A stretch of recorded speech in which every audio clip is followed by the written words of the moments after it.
अस्सलाम वालेकुम मतीउल्लाह जान MJ TV व तो इज़्ज़ मन तशाह व तो ज़िल्ल मन तशाह। चीफ जस्टिस काजी फ़ाइज़ ईसा ने कुछ देर पहले ही अपने ओहदे का हल्फ उठाया है। इस हल्फ के पीछे एक बड़ी कहानी है, बड़ी तगदो है, जद्दोजहद है। इस हल्फ के पीछे एक ऐसी साजिश भी रही है जो नाकाम हुई और आज नए चीफ जस्टिस काजी फ़ाइज़ ईसा ने उस सदर ममलकत आरिफ अलवी के हाथों हल्फ दिया कि जिस सदर ममलकत ने अपने उन्हीं हाथों से दस्तखत करके जस्टिस काजी फ़ाइज़ ईसा के ख़िलाफ़ एक सदारती रेफरेंस भेजा था। उस रेफरेंस को सुप्रीम कोर्ट के 10 जजों ने उठाकर कूड़ेदान में फेंक दिया, मुस्तरद कर दिया। मगर उसके बाद फिर एक नई साजिश का आगाज़ हुआ जिसकी क़यादत उस वक्त के चीफ जस्टिस और जस्टिस काजी फ़ाइज़ ईसा के पेशरो जस्टिस उमर अता बंदयाल ने की। और वो साजिश ये थी कि बावजूद इसके कि सदारती रेफरेंस को उठा के कूड़ेदान में फेंक दिया गया, एक नई तहकीकात का हुक्म दिया गया FBR को जस्टिस काजी फ़ाइज़ ईसा और उनकी अहलिया के ख़िलाफ़। और यही वो फ़ैसला था जिसके ख़िलाफ़ जस्टिस फ़ाइज़ ईसा और उनकी अहलिया सरीना ईसा को कटहरे में खड़ा होना पड़ा और एक नई तारीख़ रकम हुई जब जस्टिस काजी फ़ाइज़ ईसा ने खुद ही अपनी वकालत करते हुए अपने साथी जजों के सामने वो केस लड़ा और अपने ही साथी जजों से वो केस जीता। 7-3 की अक्सरियत से एक बार फिर चीफ जस्टिस उमर अता बंदयाल और उनके चंद साथी जजों का जो हुक्म था FBR को असर नो तहकीकात का, उसको कालादम करार दे दिया और यूँ जस्टिस काजी फ़ाइज़ ईसा सुर्खरू हुए। सरीना ईसा और जस्टिस काजी फ़ाइज़ ईसा कटहरे में इकट्ठे थे और आज एक नई तारीख़ रकम हुई, एक नई रस्म डाली गई। जस्टिस काजी फ़ाइज़ ईसा ने हल्फ बर्दारी की तकरीब शुरू होने से पहले सदर के मिलिट्री सेक्रेटरी को अपने पास बुलाया और उनके कान में सरगोशी की कि जब हल्फ बर्दारी शुरू होगी तो मैं चाहता हूं कि मेरी अहलिया सरीना ईसा, उनको मैं अपने साथ स्टेज पे देखना चाहता हूं। मिलिट्री सेक्रेटरी ने हामी भर ली और उसके बाद जो ही सदर ममलकत आरिफ अलवी, वज़ीर-ए-आज़म अनवारुल्लाह काकड़ और नए चीफ जस्टिस काजी फ़ाइज़ ईसा हल्फ लेने के लिए खड़े हुए तो military secretary to president Sarina Isa के पास गए और उनसे दरख्वास्त की कि आप स्टेज पर तशरीफ़ ले आएँ। सरीना ईसा जो सब कपड़ों में मलबूस थी वो आहिस्ता आहिस्ता स्टेज की तरफ बढ़ी और जब जस्टिस काजी फ़ाइज़ ईसा के साथ वो स्टेज पर खड़ी हो गई तो उसके बाद हल्फ बर्दारी की बाकायदा तकरीब शुरू हुई। इस हल्फ की ख़ास बात ये थी और पहली बार शायद ऐसे हुआ कि ये हल्फ अंग्रेज़ी में भी लिया गया और उर्दू में भी लिया गया। एक जुमला अंग्रेज़ी में होता था और एक जुमला उर्दू में होता था। तो ये एक नई रस्म भी जस्टिस काजी फ़ाइज़ ईसा ने डाली और एक तरह का दुनिया को भी बता दिया और पाकिस्तानियों को भी बता दिया कि वो अपने हल्फ के एक एक लफ्ज़ पे यकीन रखते हैं। इस हल्फ बर्दारी की तकरीब के बाद और इस तकरीब में chief of army staff general Asim Munir भी मौजूद थे और दूसरे जो आला ओहदेदारान थे, सर्विसेज चीफ से, उन्होंने नए चीफ जस्टिस को मुबारकबाद भी दी। और कुछ देर बाद फिर यहाँ एक चाय की प्याली के ऊपर भी मुलाकातें होती रहीं और जब हल्फ बर्दारी की तकरीब ख़त्म हुई और सदर आरिफ अलवी उस तकरीब के हॉल से बाहर निकल रहे थे तो मैंने उनसे एक सवाल किया। मैंने कहा, सदर साहब, आपको आज अफसोस है उस रेफरेंस के ऊपर जो आपने जस्टिस काजी फ़ाइज़ ईसा के ख़िलाफ़ भेजा था? सदर साहब ने इसका जवाब जो है अपने चेहरे के तासुरात से दिया और वो चेहरे के तासुरात कुछ इतने खुशगवार नहीं थे। ये सवाल इसलिए भी बनता था कि इमरान खान ने उस रेफरेंस के भेजने पर माफ़ी मांगी है, उसको अपनी गलती करार दिया और कहा कि मेरे वज़ीर कानून ने उनको गुमराह किया था। तो फिर क्या सदर आरिफ अलवी को भी डॉक्टर फ़रोग़ नसीम यानी एक वज़ीर कानून ने गुमराह किया था, जबकि मशवरा वज़ीर-ए-आज़म इमरान खान का था और सदर आरिफ अलवी ने उस पर अपना अंगूठा लगा के वो रेफरेंस भेजा था। बहरहाल माजी की बात माजी की हो गई। आज की तकरीब में वो 2 जजेस साहिबान भी मौजूद थे जो उस बेंच में शामिल थे जिन्होंने जस्टिस काजी फ़ाइज़ ईसा और उनकी अहलिया को कटहरे के अंदर काफ़ी डिस्टर्ब किया।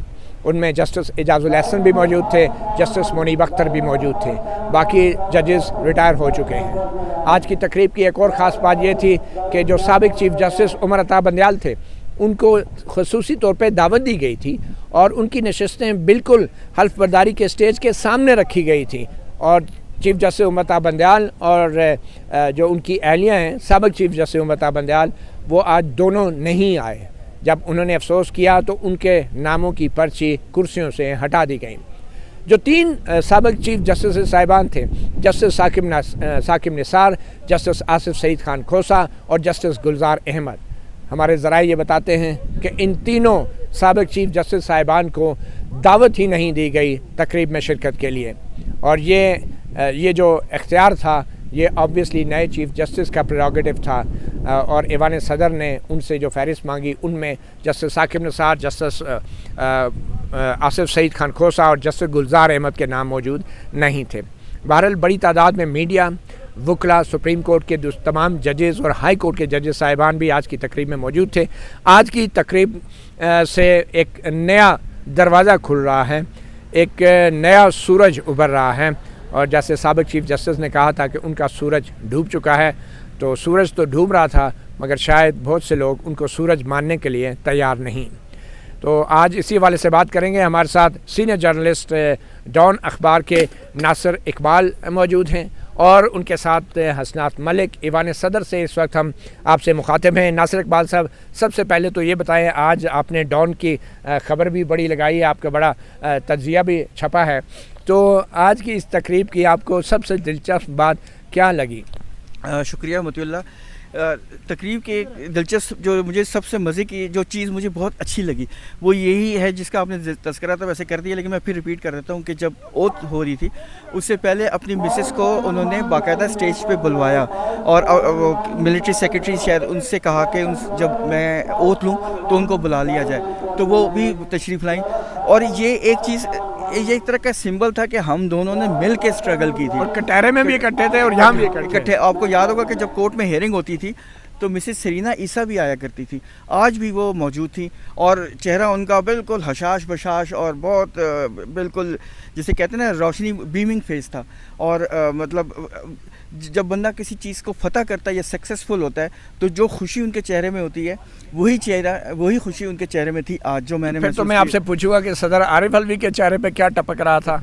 देखें, वो तो आपने तज़किरा कर ही दिया है और मुझे इतनी ज़्यादा मौका नहीं मिला बात करने का। मैं उनसे मिला ज़रूर था लेकिन बात नहीं कर सका था क्योंकि वहाँ रश था।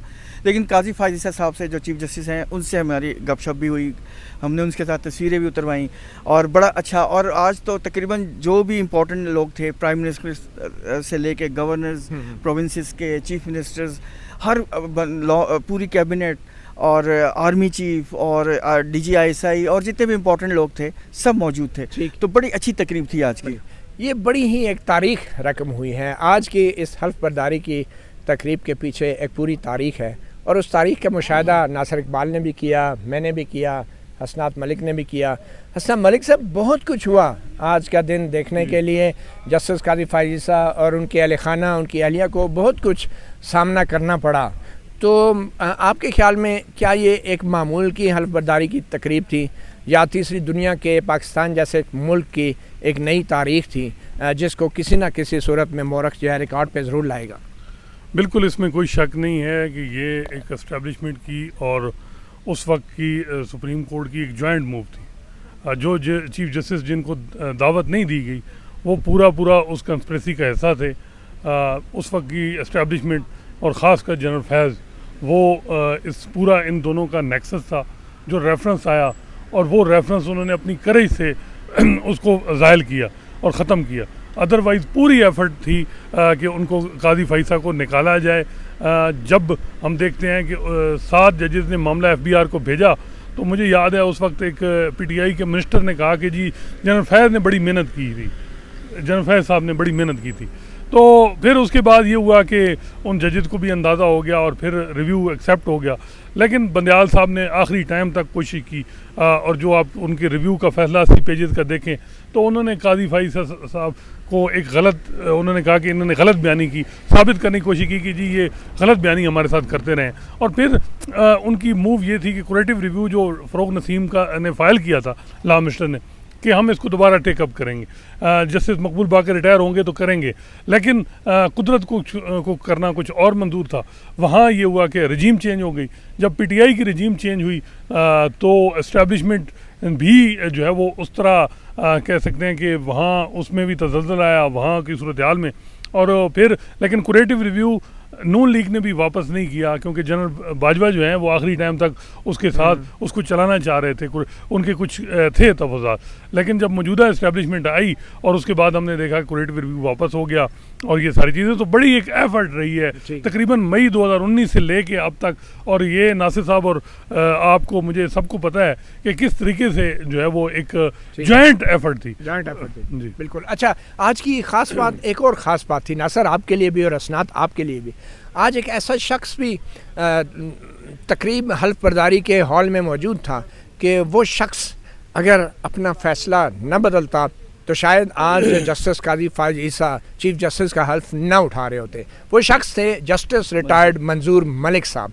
वो पहले जब रेफरेंस आया तो 7-3 की अक्सरियत से जब ये मामला दोबारा FBI को भेजा गया तो जस्टिस मंजूर मलिक ने जो है उसकी हिमायत की थी। मगर जब नज़रसानी का मरहला आया और जस्टिस काजी फायज ईसा अपनी अहलिया के हमरा इकट्ठे कटहरे में कूद पड़े तो उसके बाद नज़रसानी के फ़ैसले में जस्टिस मंजूर मलिक ने अपना फ़ैसला तब्दील किया। आज हमारे इसरार के बावजूद भी उन्होंने MJ TV को इंटरव्यू देने की हामी नहीं भरी, मगर कुछ बातें उन्होंने बड़ी अहम की। बड़े अहम बात जस्टिस मंजूर मलिक ने कहा कि हम ना तो जस्टिस जोराब पटेल बन सकते हैं ना ही जस्टिस AR कॉर्नेलियस बन सकते हैं, मगर एक काम मैंने सोचा कि मुझे ज़रूर करना चाहिए, कम से कम जस्टिस मुनीर नहीं बनना, और वो मैंने किया। और उन्होंने कहा कि अपनी गलतियां तस्लीम करनी चाहिए, हम इंसान हैं, हमसे गलतियां होती हैं। तो जस्टिस मंजूर मलिक ने बरमला आज की तकरीब में अपनी गलतियों को तस्लीम किया और उन्हें बजा तौर पे बड़ी अहम जगह पे नशिस्त पे स्टेज के बिल्कुल करीब जो है साबिक दूसरे जो चीफ जस्टिस साहिबान थे इफ्तिखार मोहम्मद चौधरी और तसद्दुक़ हुसैन जिलानी, उनके साथ उनके लिए नशिस्त रखी गई थी। तो आज की इस तकरीब में जस्टिस मंजूर मलिक की मौजूदगी भी बड़ी अहमियत रखती है। और उन्होंने ये भी इंकशाफ किया कि वो आखिरी बार जब इस्लामाबाद से गए थे तो बतौर जज गए थे रिटायर होने के बाद, और उसके बाद आज पहले दिन है उनका, वो पहली बार इस्लामाबाद में वापस आए थे।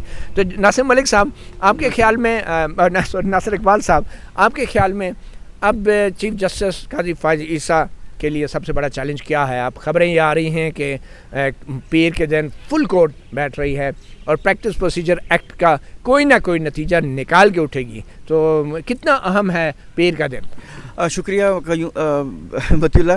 देखें, ये बात तो तय है कि जब तक प्रैक्टिस एंड प्रोसीजर पे कोई डिसाइड नहीं हो जाएगा, कोई डिसीजन, सस्पेंशन शायद वो मेरा ख्याल में सस्पेंशन तो आगे की बात हो गई है। मेरे ख्याल में पूरी की पूरी जो डिसीजन आएगा, और जब तक वो नहीं आएगा तो कोर्ट मतलब आगे नहीं बढ़ेगी। तो ये एक इम्पॉर्टेंट इस लिहाज से है कि जस्टिस काजी फायज ईसा साहब ने चीफ जस्टिस बनते ही ये पहले डिसाइड कर लिया है कि जो कमेटी जो होगी 3 सीनियर जजेस की, वही अब डिसाइड करेगी। अब उनका अपना डिसीजन नहीं हुआ करेगा। जो भी आइंदा इंपॉर्टेंट केसेस आया करेंगे, जो कॉन्स्टिट्यूशनल मैटर के होंगे, फंडामेंटल राइट्स के होंगे, वो कमेटी के पास जाया करेगी और वो डिसाइड करेगी कि ये किस नंबर ऑफ बेंच के पास जाना चाहिए और कौन कौन से जजेस होंगे। तो जिस तरह एक इम्प्रेशन ये था ना कि डिक्टेटोरियल मतलब एक पावर एक्सरसाइज हो रही है, हम ख्याल बेंच बन रहे हैं, वो अब नहीं होगा। जो भी कुछ होगा ट्रांसपेरेंट होगा, आपको नज़र आएगा। और सुनने में तो ये भी आया है कि अब शायद लाइव स्ट्रीमिंग के बारे में भी कोई डिसीजन आ जाए, तो बहुत ज़बरदस्त बात तो है। वो मैंने मतलब सुनने में आया है कि ऐसा शायद हो जाए कि जो इंपॉर्टेंट केसेस होंगे उसकी लाइव स्ट्रीमिंग भी होगी, ताकि लोगों को भी पता लगे कि कोर्ट रूम में होता क्या है। तो अच्छा, ये जो फुल कोर्ट बैठेगी, अब देखें जस्टिस बंदयाल के जाने के बाद 2 असामियाँ खाली हैं, अब पीछे 15 जज रह गए हैं, और 15 जजों में जो 8 जज वो हैं जिन्होंने प्रैक्टिस प्रोसीजर एक्ट को सस्पेंड किया था। तो बंदयाल साहब रिटायर हो चुके। जी, बंदयाल साहब रिटायर हो गए, तो अब 15 में से 7 जजेस वो रह गए हैं। तो अब क्या ये इक्वेशन होगी? हम धड़ा तो नहीं कहेंगे, but anyway difference of opinion क्या होगा? देखें, वो जो जजेस थे मे बी उनमें से भी कोई टूटे हैं, वैसे 8 जजेस इधर तो हैं। दूसरी इतलात ये है कि कल सारा दिन केस सुना जाएगा, क्योंकि एक दिन है। अटॉर्नी जनरल ने भी वियना जाना है, कोई ऑफिशियल ट्रिप है। इसके अलावा जस्टिस मंसूर अली शाह ने अमेरिका जाना है 10 दिन के लिए। तो कल का दिन है, कल रात उन्हें ट्रैवल करना है, तो कल सारा दिन केस चलाया जाएगा। पहली कोशिश होगी कि फ़ाइनल फैसला हो जाए, नहीं तो कम से कम स्टे जो है वो विकेट होगा लाजमी, क्योंकि स्टे विकेट नहीं होगा तो काजी फाइसा जो उनका एक स्टांस है कि वो किसी बेंच का ऐसा नहीं, तो वो कैसे होंगे? तो मेरा ख्याल है कम से कम स्टे तो कल विकेट हो जाएगा, ताकि एक जो है वो कमेटी काम करना शुरू कर दे। बाकी फ़ाइनल फैसला में भी जो है वो ना हो, लेकिन ये इतला है कि ये भी है कि जी जो भी फैसला हो, अगर काजी फाइसा को एम्पावर करना है जजेस ने तो वो भी ठीक है, अगर कमेटी को देना है तो वो भी ठीक है। मेरा ख्याल है कि कल ये सारी चीज़ जो है इसका क्लियर हो जाएगी। बाकी कोई कॉल एक्सपेक्टेड नहीं है कि कल फाइल हो जारी हो, एक ही होगा, एक केस होगा, सारा दिन वही चलेगा। चलें, ये तो बड़ी अच्छी बात है। आखिर में आप ये भी बताते चलेंगे आज की तकरीब की एक और सबसे बड़ी खूबसूरती ये थी कि आज की तकरीब में शायद तारीख़ में पहली बार सदर ममलिकत, एक जो वफाक की रियासत की अलामत हैं, वो सेंटर में थे और उनके दोनों तरफ बलूचिस्तान के जो हैं चेहरे मौजूद थे। उनके दाएं जानब वज़ीर आज़म, निगरान वज़ीर आज़म अनवारुल्लाह काकड़ और उनके बाएं जानब बलूचिस्तान से ताल्लुक़ रखने वाले जस्टिस काजी फ़ाइज़ ईसा। और सही मानों में मेरे ख़्याल में ये पहले चीफ़ जस्टिस हैं जस्टिस काजी फ़ाइज़ ईसा जिनका वाकई ताल्लुक़ बलूचिस्तान से है, बलूचिस्तान और पाकिस्तान की तारीख़ से है। इससे पहले तो इफ्तिखार मोहम्मद चौधरी साहब तो शायद नासिर इकबाल साहब बलूचिस्तान के कोटे पे ही आए थे, अदरवाइज़ बलूचिस्तान के नहीं थे, वो सेटलर थे, पंजाब से थे, लेकिन ठीक है कि आए बलूचिस्तान के कोटे में थे, ये कोटे में थे जी जी। लेकिन इसमें सेटलर भी कोई बुरी बात नहीं है, जाहिर बात है ये पूरा पाकिस्तान हमारा है और सबका है, और जो बलूचिस्तान में सेटल्ड हैं वो भी अपने आप को बलोच कहलाने के हकदार हैं। मगर बात यह है कि पहली बार एक तारीख के साथ असनाद मलिक साहब, मैंने ये देखा है, पत्नी पिछली कोर्ट टेकिंग में हमने नहीं देखा, आर्मी चीफ और DGISI ने पूरा जो तकरीबन आधा पौना घंटा जो मेहमानों के साथ जस्टिस काजी फ़ाइज़ा मिल रहे थे तो वो साथ खड़े रहे। फिर जब आर्मी चीफ गए, काजी फ़ाइज़ा साहब को उन्होंने मुबारकबाद दी, तो हमने देखा कि एक जो है वो जो एक रिस्पेक्ट, म्यूचुअल रिस्पेक्ट, वो हमें बड़ी नज़र आई। अब देखना होगा कि आगे क्या होता है, क्योंकि हमारे यहाँ जो है वो ये जो इस्टेब्लिशमेंट है, फ़ौज है, इसका और जुडिशरी का क्या रिलेशनशिप, कौन से इश्यूज ऐसे हो सकते हैं जिनमें इस्टेब्लिशमेंट और अदलिया के बीच थोड़ी सी टेंशन हो सकती है? देखिए, मेन तो इलेक्शन का भी इशू है कि अगर 90 दिन के अंदर इलेक्शन होता है। दूसरा जो फ़ौजी अदालतों में सिविलियन ट्रायल है वो मामला है।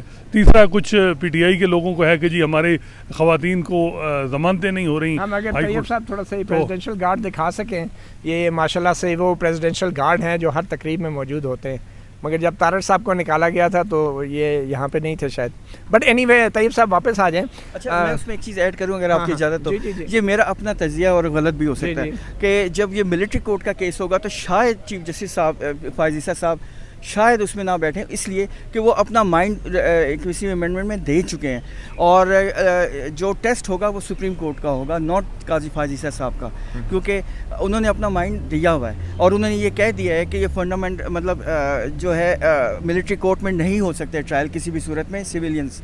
तो ये मेरा ख्याल है कि शायद वो अच्छा, अगर उन्होंने माइंड दिया है तो उन्होंने कोई फैसला तो नहीं दिया ना सर, रिमार्क्स और नोट्स के साथ 2015 में एक दफ़ा दिया। डिसेंटिंग जजमेंट नहीं, वो कॉन्स्टिट्यूशनल अमेंडमेंट का मामला था। कॉन्स्टिट्यूशनल अमेंडमेंट है, लेकिन जहन तो दिया हुआ है ना कि मिलिट्री कोर्ट में सिविलियंस नहीं ट्राई हो सकते, तो उनका पॉइंट ऑफ व्यू है ना। तो ये मेरा ज़ाती ख्याल है, हो सकता है प्रिजाइड भी करें, लेकिन हो सकता है वो ना भी उस बेंच पे बैठे। मिसिंग पर्सन वाला मामला किस हद तक देखिए, इसमें हवाले से जस्टिस अतर मिनल्ला साहब का इतलात हैं कि उन्होंने कोई लेटर भी लिखा था उमर अता बंदयाल को कि जी ऑन फोर्स डिसअपीयरेंस का मैटर टेकअप करें मिनॉरिटीज़ का और फुल कोर्ट बना के, लेकिन उन्होंने नहीं किया। तो मे बी वो मामला दोबारा टेकअप हो काजी फ़ाइज़ा साहब के दौरान टेनोर में, क्योंकि मिसिंग पर्सन केस बलूचिस्तान के हवाले से बलूचिस्तान के लोगों का एक बड़ा यानी दरीना मुतालबा है कि उस केस की समाअत की जाए। और हमने देखा कि गुज़श्ता चारों चीफ जस्टिस हैं उन्होंने मिसिंग पर्सन का केस नहीं टेकअप किया। ऐसे बंदयाल साहब ने तो बिल्कुल शुरू एक दिन भी नहीं उस हवाले से कोई हियरिंग की है।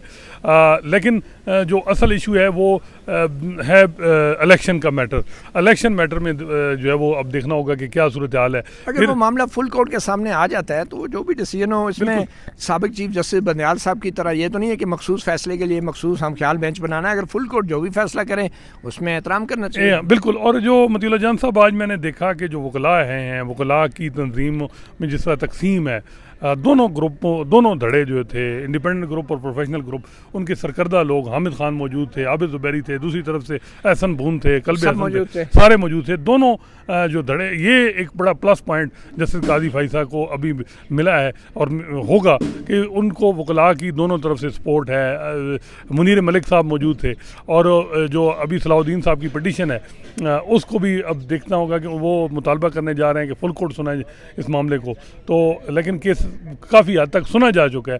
ये नासिर साहब की बात ये हो कि अब पार्ट हर्ड मैटर है 2-3, तो यही 6 रुकनी बेंच जो है यही फैसला करे। अच्छा, असनाद साहब बार-बार हो सकता है शायद कि जो वकला बरादरी है उनसे मशवरा भी लिया जाए, उनके शायद उनको बुलाया भी जाए। अभी मतलब ये बातें सब एयर में है, लेकिन सजेशंस मांगी शायद अच्छा, जाए। आखिर में ये बताएं, असनाद साहब बार बार अपने पिछले कई महीनों से तर्जियों में धड़ा कर रहे, फलान धड़ा, अब धड़े वाली बात हमें करनी चाहिए आपको नहीं, मामला? मेरा नहीं ख्याल कि अब धड़ा मुझे तो नज़र नहीं आएगा, क्योंकि वो कितने लोग खड़े, कई लोग जो हैं वो पहले ही चले गए, और जो आज धड़े थे, धड़े बड़े वाज़े नजर आ रहे थे। धड़ा जो है ये अब चलेगा, इसी तरह ही चलेगा। धड़ा हो ना हो, असनाद साहब ने, मेरा नहीं ख्याल अब धड़ा ख़त्म, वो हिस्ट्री होगी। अब अगर फुल कोर्ट बैठ जाएगी तो केड़ा धड़ा रह गया? नहीं, अभी देखें, may be supreme judicial council जो है वो मामला टेकअप करे कुछ हवाले से। लेकिन देखिए डिसेंटिंग को आप धड़ा ना करें ना, हाँ, वो डिसेंटिंग तो था। नहीं, इंडिपेंडेंट ओपिनियन। चले वो सारा कल इस टाइम पे पता चल जाएगा कि कौन। चलें, ठीक है जी, पता चल जाएगा। देखते हैं किसकी खबर दुरुस्त होती है और किसका तज्जिया दुरुस्त होता है। मतीउल्लाह जान MJTV से इतना ही। और एक बार फिर वो जो कहते हैं ना, जिसे अल्लाह रखे उसे कौन चखे। इजाज़त दीजिए, अल्लाह हाफ़िज़।